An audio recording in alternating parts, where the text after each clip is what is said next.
شروع اللہ کا نام لے کر جو بڑا مہربان نہایت رحم والا ہے۔ اور ہم ہی نے تم کو ابتدا میں مٹی سے پیدا کیا، پھر تمہاری شکل و صورت بنائی، پھر فرشتوں کو حکم دیا کہ آدم کے آگے سجدہ کرو، تو سب نے سجدہ کیا لیکن ابلیس کہ وہ سجدہ کرنے والوں میں شامل نہ ہوا۔ اللہ نے فرمایا جب میں نے تجھ کو بھی حکم دیا تھا تو کس چیز نے تجھے سجدہ کرنے سے باز رکھا؟ اس نے کہا کہ میں اس سے افضل ہوں، مجھے تو نے آگ سے پیدا کیا ہے اور اسے مٹی سے بنایا ہے۔ فرمایا تو بہشت سے اتر جا، تجھے شایع نہیں کہ یہاں تکبر کرے، پس نکل جا کہ تو ذلیل لوگوں میں سے ہے۔ اس نے کہا کہ مجھے اس دن تک مہلت عطا فرما جس دن لوگ قبروں سے اٹھائے جائیں گے۔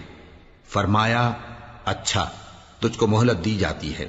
بولا کہ مجھے تو نے گمراہ کیا ہی ہے، میں بھی تیرے سیدھے رستے پر ان کو گمراہ کرنے کے لیے بیٹھوں گا، پھر ان کے آگے سے اور پیچھے سے اور دائیں سے اور بائیں سے غرض ہر طرف سے آؤں گا، اور تو ان میں اکثر کو شکر گزار نہیں پائے گا۔ اللہ نے فرمایا نکل جا یہاں سے پاجی مردود، جو لوگ ان میں سے تیری پیروی کریں گے میں ان کو اور تجھ کو جہنم میں ڈال کر تم سب سے جہنم کو بھر دوں گا۔